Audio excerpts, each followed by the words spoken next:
بیان نمبر 33 کرامات اولیاء رحم اللہ۔ حمد باری تعالیٰ، تمام خوبیاں اللہ عز و جل کے لیے ہیں جو دلیل کے ساتھ غالب ہوا اور اپنے محبین پر تجلی فرمائی۔ ساری کائنات میں تصرف فرماتا ہے، والی مقرر کرتا ہے اور معزول کرتا ہے۔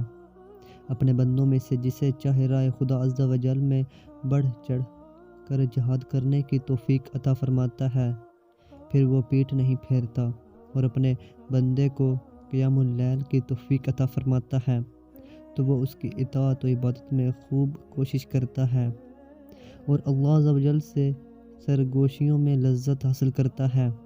اور خوش بخت وہ ہے جو مالک و مولا عز و جل کے مشاہدے سے کیف و سرور میں راتیں گزارتا ہے۔ رب تعالیٰ اسے محبت کے پیالوں سے قرب کے جام بھر بھر کر پلاتا ہے تو عاشق کے صادق کا دل غلبہ شوق سے بے چین ہو جاتا ہے، پس وہ زبان ذوق سے پکار اٹھتا ہے۔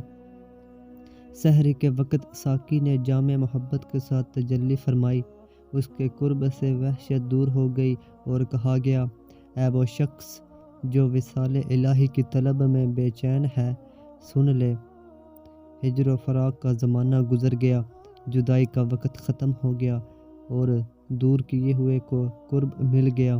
اے میرے محبوب بندوں، اب وقت ہے، اگر تمہارا عزم پختہ ہے تو رات کی ان تنہائیوں میں روحوں کو تھکاؤ جن میں کوئی ملامت کرنے والا بھی نہ ہو اور محب حقیقی کسی ملامت کرنے والے کی پرواہ نہیں کرتا۔ پاک ہے وہ ذات جس نے نظر حسن انتخاب سے اپنے اولیاء کو دیکھا اور انہیں اپنی عطا سے نعمتوں اور فضیلتوں سے نوازا۔ اس نے ان پر عطائیں اور احسانات فرمائے، پھر انہیں مصائب میں مبتلا کیا اور انہیں آزمائش میں ڈالا تو انہوں نے اس کی عطاؤں پر شکر اور آزمائشوں پر صبر کا دامن تھامے رکھا۔ ارادہ ازلی میں ان کے لیے سعادت مندی سے سرفرازی لکھ دی گئی، چنانچہ وہ ان بھلائیوں والوں میں سے ہو گیا جن کے لیے بھلائی یعنی جنت اور اس سے بھی زائد نعمت یعنی دیدار الہی عز و جل ہے، کیونکہ اللہ عز و جل نے انہیں اس کا اہل بنا دیا ہے۔ اللہ عز و جل نے اس گروہ میں سے حضرت سیدنا معروف کرخی رحمۃ اللہ تعالی علیہ کو بھلائی کے ساتھ خاص فرمایا تو وہ اس کی محبت میں صفوں کی صفیں چیر کر آگے نکل گئے اور ہلاکتوں کی جولان گاہوں میں گھومتے رہے، مگر اس کی محبت سے پیچھے ہٹے نہ ہی پیٹھ پھیری۔ اللہ عز و جل نے انہیں اپنی محبت کی توفیق دی اور اپنی پاک بارگاہ کا قرب و وصال بخشا، اور جب ان کو مرتبہ اتصال کی طرف ترقی دی تو جام وصال سے سیراب فرمایا، پس وہ اس کا قرب پانے میں کامیاب ہو گئے اور کیف و سرور میں زبان حال سے کچھ یوں گویا ہوئے، جب سے میں نے اپنے محبوب کے زیور حسن سے آراستہ جلووں کو آشکار دیکھا تو اپنے شوق کی بے چینی کو بڑھا دیا اور قرب و وصال کو پا لیا، پس اسی لیے اس معاملے میں وجود محبت کے سبب مجھے کھلی معرفت حاصل ہو گئی اور میرا پیمانہ بھر گیا۔ اللہ عز و جل نے حضرت سیدنا ابو یزید رحمۃ اللہ تعالی علیہ پر دوسروں سے بڑھ کر کرم فرمایا تو انہوں نے دنیا سے کنارہ کشی اختیار کر لی اور میٹھے چشمے کے ہر متلاشی و مرید پر اپنے احوال کو ڈال دیا اور اپنے وجد کی ترجمانی کرتے ہوئے اپنی زندگی کے حاصل پر حیرت کرتے ہوئے اور اپنے احوال سے آگاہی دیتے ہوئے زبان حال سے کہنے لگے، کتنا بد نصیب ہے وہ شخص جو تیرے وصال کا اہل نہیں ہے، وہ اپنے مقصد سے دور اور بے خبر ہے۔ اگر وہ حقیقی عشق و محبت کا مزہ چکھ لیتا تو عشق و محبت کی آگ سے بے چین و بے قرار ہو جاتا۔ عنایت الہی عز و جل کی کرنیں حضرت سیدنا شیخ ابو بکر شبلی رحمۃ اللہ تعالی علیہ کے لیے روشن ہوئی تو وہ ہدایت کے انوار اور محبت کے اسرار کے خواہش مند ہوئے کیونکہ انہیں لوگوں کے درمیان جام محبت پلایا گیا تھا، اور خلوت و تنہائی میں محبت الہی عز و جل نے ان کو مخاطب کیا تھا، اور وہ اپنے دل میں اس سے کہنے لگے، مرحبا اہلا و سہلا۔ اللہ عز و جل نے حضرت سیدنا فضیل بن عیاض رحمۃ اللہ تعالی علیہ پر خاص فضل فرمایا تو وہ اس کی عبادت میں مستعد ہو گیا، اور راہ طریقت کو طے کر کے حق کے آشنائی کے لیے ثابت قدم ہو گیا، اور حقیقی منفعت کے عوض اپنے قلبی رازوں کو ظاہر فرما دیا۔ اللہ عز و جل نے حضرت سیدنا منصور حلاج رحمۃ اللہ تعالی علیہ پر مزاج کی تبدیلی کو دائر فرمایا تو وہ عشق حقیقی کے نشے میں مست ہو گیا، اور ظاہر شریعت سے نکل گیا اور شوق الہی عز و جل کی آگ میں راتوں کو الٹ پلٹ ہونے لگے، اور جب انہوں نے ساقی شہود کو اپنے وجود میں تجلی فرما دیکھا تو زبان وجد سے ایسی بات ظاہر ہوئی کہ ظاہری حدود سے باہر ہو گیا۔ تذکرہ ادریس بن ابی خولہ رحمۃ اللہ تعالی علیہ۔ حضرت سیدنا سہل بن عبداللہ رحمۃ اللہ تعالی علیہ فرماتے ہیں کہ اللہ عز و جل کے ایک ولی شدید بیمار ہو گیا۔ جب لوگوں نے دیکھا تو اکثر کہنے لگے، ان کو تو جنون ہو گیا ہے۔ جب یہ بات لوگوں میں عام ہو گئی تو کچھ لوگوں نے عرض کی، ہم آپ کا علاج کرنا چاہتے ہیں۔ تو انہوں نے فرمایا، اے لوگوں، جان لو میرے پاس ایسا طبیب ہے کہ اگر میں اسے علاج کے لیے عرض کروں تو وہ میرا علاج کر دے، لیکن میں اس سے درخواست نہیں کروں گا۔ ان سے دریافت کیا گیا، آپ علاج کیوں نہیں کراتے حالانکہ آپ کو دوا کی شدید حاجت ہے؟ تو انہوں نے ارشاد فرمایا، میں ڈرتا ہوں کہ اگر میں اس بیماری سے شفا پا گیا تو کہیں سرکشی میں نہ پڑ جاؤں۔ لوگوں نے عرض کی، ہمارے ہاں ایک پاگل رہتا ہے، آپ اپنے اس طبیب سے پوچھیں کہ کیا وہ اس کا علاج کر سکتا ہے؟ تو اللہ تعالیٰ کے اس نیک بندے نے جواب دیا، ہاں وہ کر سکتا ہے، تم اس مجنون کو لے آؤ۔ لوگ اس کو لے آئے، اس کی گردن میں بیڑیاں پڑی ہوئی تھیں اور بہت بھاری زنجیروں سے ہاتھوں کو گردن کے ساتھ باندھ دیا گیا تھا۔ اس کی بیماری شدید تھی۔ اس اللہ عز و جل کے ولی نے لوگوں سے فرمایا، مجھے اور اسے تنہا چھوڑ دو۔ چنانچہ انہیں جاہل لوگوں نے مجنون کے ہاتھوں کو کھول دیا اور اس گھر میں اکیلا داخل کر دیا جس میں اللہ عز و جل کے ولی رہتے تھے۔ پھر دروازہ بند کر دیا اور گمان کرنے لگے کہ یہ پاگل ان کے ساتھ کوئی ناپسندیدہ حرکت کرے گا۔ تھوڑی دیر بعد جب لوگوں نے آواز دی تو مجنون نے ان کو جواب دیا اور باہر نکل کر سلام کیا اور ایک سمجھدار آدمی کی طرح گفتگو کی، اس حال میں کہ وہ شدید رو رہا تھا۔ لوگوں نے پوچھا، بتاؤ کیا معاملہ ہوا؟ تو وہ کہنے لگا، میں اس شخص کے پاس گیا اور تم لوگ جانتے ہو کہ میں پاگل تھا۔ اس نے مجھے اپنے بالکل قریب کیا اور ایک ہاتھ میرے سینے پر پھیرا اور دوسرا میرے سر پر پھیرا۔ پھر میں نے عافیت محسوس کی اور میرا جنون ختم ہو گیا۔ لوگوں نے کہا، چلو ہمیں اس کے پاس لے چلو تاکہ ہم اس سے دعا کی درخواست کریں۔ جب وہ لوگوں کو لے کر اندر داخل ہوا تو دیکھا کہ وہ بزرگ وہاں موجود ہی نہ تھے۔ اللہ عز و جل نے ان کو لوگوں کی نظروں سے چھپا لیا تھا۔ حضرت سیدنا سہل بن عبداللہ رحمۃ اللہ تعالی علیہ فرماتے ہیں کہ وہ بزرگ بیت المقدس سے تشریف لائے تھے اور ان کا نام ادریس بن ابی خولہ رحمۃ اللہ تعالی علیہ تھا۔ سیدنا جنید بغدادی رحمۃ اللہ تعالی علیہ اور کالے رنگ کا آدمی۔ حضرت سیدنا جنید بغدادی رحمۃ اللہ تعالی علیہ فرماتے ہیں کہ میں ایک سال حج کے لیے حاضر ہوا اور مکہ مکرمہ میں ہی رہنے لگا۔ ایک دن زمزم شریف کے کنویں کی طرف گیا تاکہ پانی سے سیراب ہو جاؤں، لیکن وہاں پر کوئی رسی ڈول یا مشکیزہ نہ تھا۔ میں اسی حالت میں کھڑا تھا کہ ایک سیاہ رنگ کا آدمی آیا، اس کے ہاتھ میں ڈول اور رسی تھی۔ اس نے ڈول کو رسی باندھ کر کنویں میں لٹکا دیا، لیکن وہ پانی تک نہ پہنچ سکا۔ تو وہ ڈول رسی اٹھا کر کہنے لگا، تیری عزت کی قسم، اگر تو نے مجھے پانی نہ پلایا تو میں ضرور تجھ سے ناراض ہو جاؤں گا۔ یکا یک پانی کنویں کے کناروں سے بہنے لگا۔ اس نے وضو کیا اور خود پینے کے بعد اپنے ڈول کو بھی بھر لیا۔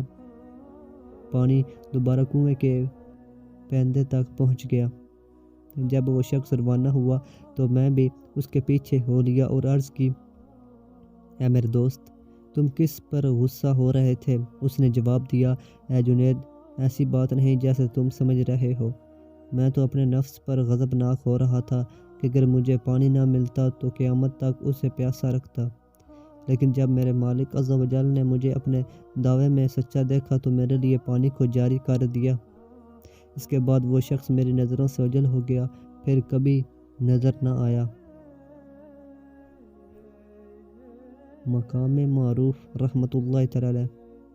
حضرت سیدنا معروف کرخی رحمۃ اللہ تعالی علیہ کی بارگاہ میں عرض کی گئی، حضور آپ کیسے معروف ہوئے اور آپ محبت کی کس صفت سے متصف ہیں؟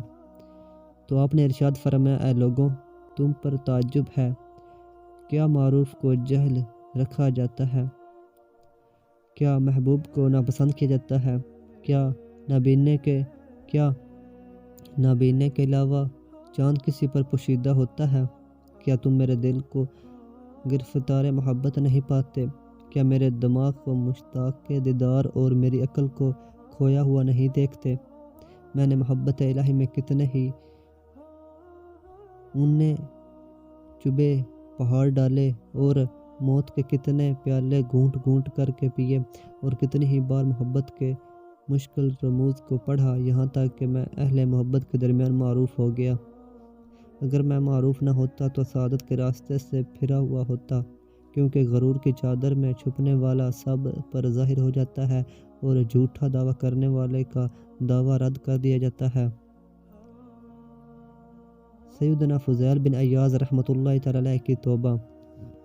حضرت سیدنا فضیل بن عیاض رحمۃ اللہ تعالی علیہ سے پوچھا گیا، اے فضیل، آپ ڈکیتی سے راہ ہدایت پر کیسے آئے اور بدبختوں کے گروہ سے نکل کر خوش بختوں کے گروہ میں کیسے شامل ہوئے؟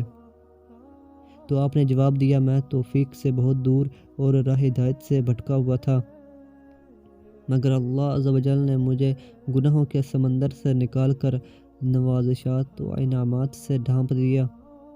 عرض کی گئی، یہ کیسے ہوا اور کس طرح راہ حق آپ کے قریب ہوئی؟ جواب میں فرمایا، حسب معمول ایک دن میں رہزنی کرنے کے لیے نکلا، میرے برائی پر ابھارنے والے نفس نے مجھے شر کی بیڑیاں ڈال رکھی تھیں، زمانے نے مجھے دھوکے میں ڈالا ہوا تھا، شیطان مجھ پر غالب تھا، چنانچہ میں قتل و غارت گری اور سواریوں کو پریشان کرنے چل پڑا۔ میں تاریکی کے پردوں میں چھپا ہوا آ رہا تھا اور راہ ہدایت کا کوئی دروازہ مجھے معلوم نہ تھا کہ اچانک ہدایت کی توفیق کی جگہ مجھ پر ظاہر ہوئی، وہ یوں کہ ایک قاری قرآن اس آیت مبارکہ کی تلاوت کر رہا تھا۔ ترجمہ، کیا ایمان والوں کو ابھی وہ وقت نہ آیا کہ ان کے دل جھک جائیں اللہ کی یاد کے لیے؟ سورہ حدید۔ میں نے اس کی طرف اپنے کان لگا دیے، سنتے ہی میری آنکھوں سے آنسو جاری ہو گئے اور میرے دل کے ہوش اڑ گئے۔ اسی کا اثر ہے کہ میں نے اپنے رب عز و جل کی طرف رجوع کر لیا اور کلام باری تعالیٰ کا جواب دیتے ہوئے عرض کی، کیوں نہیں، اللہ عز و جل کی قسم، وہ وقت آ چکا ہے، میرے رحمان کی طرف رجوع کرنے اور نافرمانی سے خوفزدہ ہونے کا وقت آ چکا ہے۔ لیکن ڈرنے والے کے لیے امان بھی ضروری ہے، پس قرآن کریم نے مجھے دائمی امان کی خوشخبری دی۔ ترجمہ، اور جو اپنے رب کے حضور کھڑے ہونے سے ڈرے اس کے لیے 2 جنتیں ہیں۔ سورہ رحمان۔ پھر میں ڈکیتی سے مسلح پر آ گیا، راہ شقاوت ترک کر کے سعادت کے راستے پر پلٹ آیا، اس کے قہر قدرت کا قیدی بن گیا اور اس کے دروازہ رحمت پر فقیر بن کر کھڑا ہو گیا، اس کے دروازے عزت پر عاجزی و انکساری کا سر جھکا دیا اور میں نے عرض کی، یا اللہ عز و جل، تیرا بندہ بھاگے ہوئے غلام کی طرح تیری بارگاہ میں لوٹ آیا ہے، وہ تیرے گزشتہ فضل و کرم کا طلبگار ہے۔ صبح میں شکاری بن کر نکلا تھا، اب خود شکار ہو گیا ہوں۔ قائد بن کر نکلا تھا، اب مطیع و فرما بردار بن کر تیرے دروازے پر لوٹ آیا ہوں۔ راضی برضائے الہی رہنے والا عابد۔ بنی اسرائیل میں ایک عابد کسی پہاڑ کے ایک غار میں رہا کرتا تھا۔ نہ لوگ اس کو دیکھتے، نہ وہ لوگوں کو دیکھتا تھا۔ اس کے ہاں پانی کا ایک چشمہ بھی تھا، وہ اس سے وضو کرتا اور پانی پیتا۔ زمین میں اگے ہوئے پھلوں سے غذا حاصل کیا کرتا تھا۔ دن کو روزہ رکھتا اور رات کو قیام کرتا۔ عبادت میں بالکل سستی نہ کرتا۔ اس پر سعادت کے آثار نمایاں تھے۔ جب حضرت سیدنا موسیٰ علیہ السلام نے اس کا شہرہ سنا تو اس سے ملاقات کرنے کا ارادہ کیا۔ جب دن میں تشریف لے گئے تو وہ عابد نماز اور ذکر و اذکار میں مشغول تھا، اور جب رات کو جانا ہوا تو وہ اللہ عز و جل کی بارگاہ میں مناجات میں مستغرق تھا۔ حضرت سیدنا موسیٰ علیہ السلام نے اسے سلام کرنے کے بعد فرمایا، اے شخص، اپنی جان پر نرمی کرو۔ اس نے عرض کی، اے اللہ کے نبی علیہ السلام، مجھے ڈر ہے کہ کہیں غافل نہ ہو جاؤں، موت کا وقت آ جائے اور میں عبادت الہی عز و جل میں کوتاہی کرنے والوں میں نہ ہو جاؤں۔ پھر حضرت سیدنا موسیٰ علیہ السلام نے استفسار فرمایا، کیا کوئی حاجت و ضرورت ہے؟ اس نے عرض کی، بارگاہ الہی عز و جل میں عرض کیجئے کہ وہ مجھے اپنی رضا و خوشنودی عطا فرما دے اور تا دم آخر اپنے علاوہ کسی کی طرف مائل نہ کرے۔ چنانچہ جب حضرت سیدنا موسیٰ علیہ السلام جبل طور پر مناجات کے لیے حاضر ہوئے اور کلام باری تعالیٰ کی لذت میں مستغرق ہو گئے تو آپ کو اس عابد کی بات یاد نہ رہی۔ اللہ عز و جل نے خود ہی ارشاد فرمایا، اے موسیٰ، تجھے میرے عابد بندے نے کیا کہا؟ آپ نے عرض کی، یا الہی عز و جل، تو خوب جانتا ہے۔ اس نے مجھے کہا ہے کہ میں تجھ سے دعا کروں کہ اسے اپنی رضا و خوشنودی عطا فرما دے اور اپنے علاوہ کسی میں مشغول نہ کر یہاں تک کہ وہ تجھ سے آ ملے۔ اللہ عز و جل نے ارشاد فرمایا، اے موسیٰ، اسے جا کر کہہ دو کہ وہ دن رات میری جتنی چاہے عبادت کر لے، پھر بھی اپنے گزشتہ گناہوں اور برائیوں کی وجہ سے جہنمی ہے، اور مجھے اس کی ایسی ذلیل اور رسوا کن باتوں کا بھی علم ہے جو میرے علاوہ کوئی نہیں جانتا۔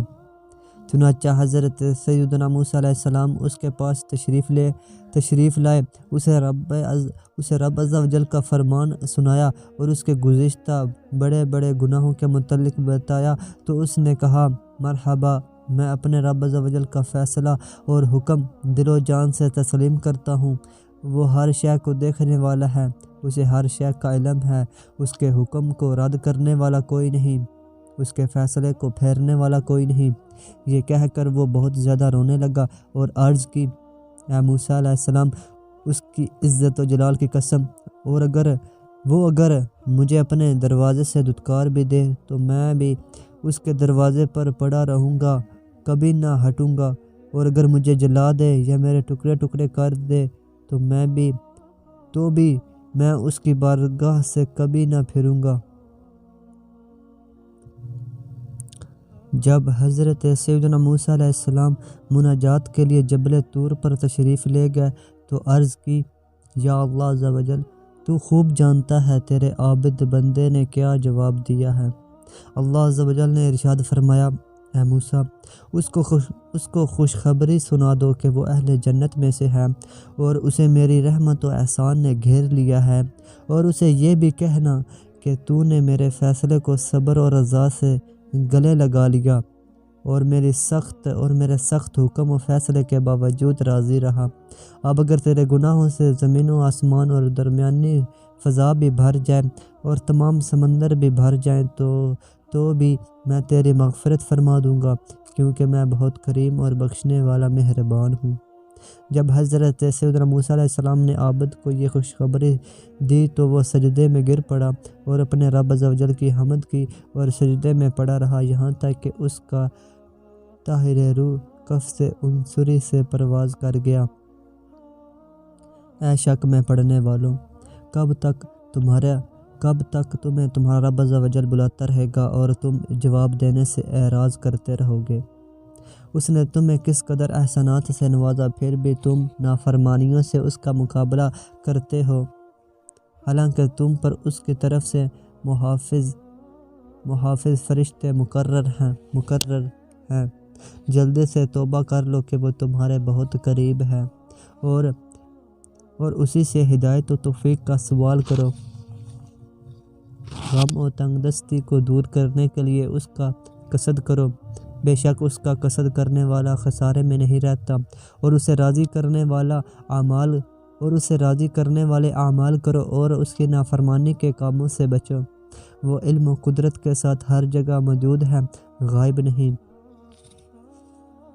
مناجات کے وقت اس کی بارگاہ میں دعا کرو، اس لیے کہ وہ دعا کرنے والے کی دعا قبول فرما لیتا ہے۔ اسی وقت اس کے سامنے گریہ وزاری اور گڑاتے ہوئے صدقے دل سے توبہ کر لو۔ ممکن ہے کہ وہ اپنی عنایت کے لیے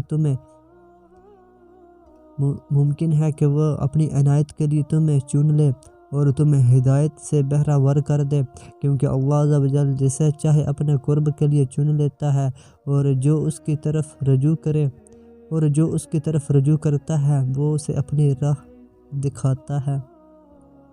نصیحت بھری باتیں۔ ہے میرے اسلامی بھائیوں، تیرا رب عز و جل چاہتا ہے کہ تو اس کی بارگاہ میں حاضر ہو جا، اور تو ہے کہ غائب رہتا ہے۔